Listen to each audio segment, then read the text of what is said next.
A gente vai também, daqui a pouquinho, conversar com a nossa reportagem em Brasília, porque nesse fim de semana, além de Jogos Olímpicos, nós tivemos as eleições na Venezuela. E surpreendendo um total de 0 pessoas, Nicolás Maduro foi reeleito, numa votação que está sendo muito questionada, inclusive agora pelo governo brasileiro também, né, Rafael Procópio? Boa tarde.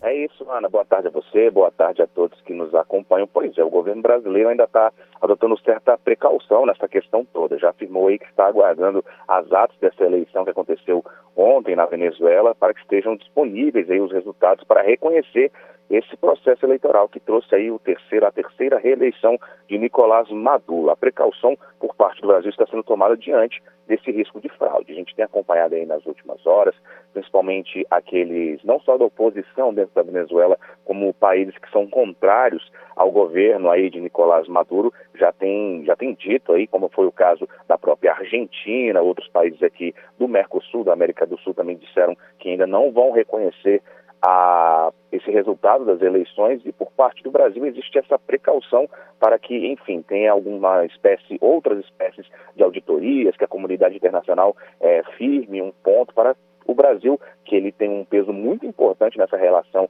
da Venezuela, não só a relação direta Brasil e Venezuela, mas como da Venezuela com o restante da América do Sul. Então, neste momento, o Brasil está adotando cautela nessa situação. Inclusive, nesse ponto, estamos aqui no Palácio da Alvorada, o presidente Lula está retornando de São Paulo, chega aqui a qualquer momento, e também justamente esperando aqui um posicionamento de algum dos membros aí diretos que tratam com o presidente Lula, para saber se já teremos algum tipo de posicionamento. O que a gente tem até agora é que o assessor especial de Assuntos Internacionais da Presidência da República, que foi o ministro de Relações Exteriores em outros governos de Lula, Celso Amorim, ele continua lá na Venezuela. A expectativa é de que Amorim converse aí com outros observadores do processo eleitoral da Venezuela e dê detalhes ao presidente Lula antes do Brasil se manifestar diretamente sobre essa questão que ainda é envolta em muita polêmica.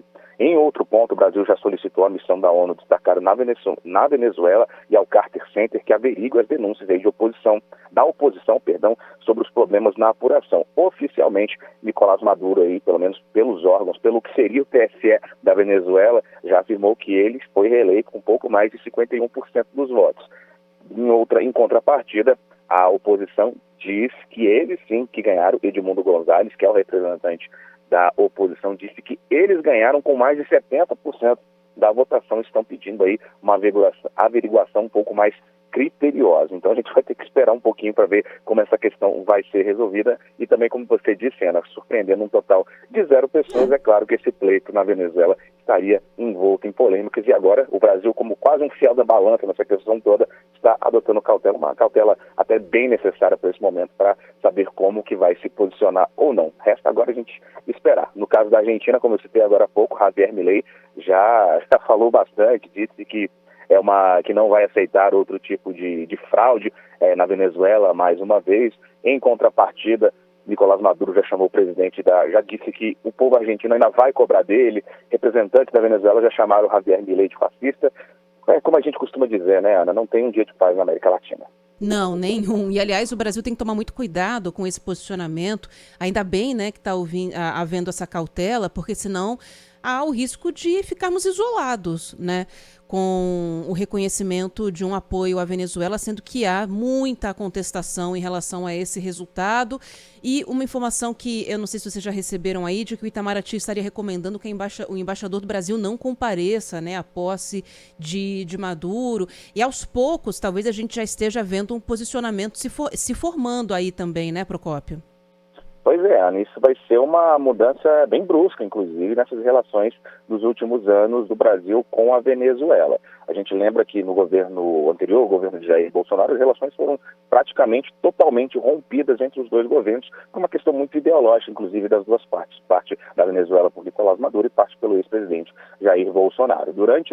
Principalmente durante o primeiro governo de Lula, houve uma aproximação muito grande com Hugo Chávez. E a gente lembra que Nicolás Maduro é um representante direto do que se costumou chamar de chavismo ali na Venezuela, tanto que ele faleceu em decorrência de um câncer em 2012, Nicolás Maduro assumiu interinamente e depois já foi eleito em 2013 e vem sendo reeleito desde então. Oficialmente, segundo o TSE da Venezuela, ele foi reeleito, mas existem todas essas denúncias aí, existe essa informação agora que você traz sobre esse posicionamento aí do governo brasileiro, e a gente também pode entender que muito desse posicionamento que vai vindo aí oficialmente do presidente Lula, ou então do ministro de Relações Exteriores, o Mauro Vieira, ele deve vir muito alinhado com esses órgãos internacionais, especialmente Washington, especialmente os Estados Unidos. Existe uma conversa já acontecendo há algum tempo entre, principalmente o Brasil, como um dos principais, para não dizer o principal representante da América do Sul, está em contato direto com os Estados Unidos e muito provavelmente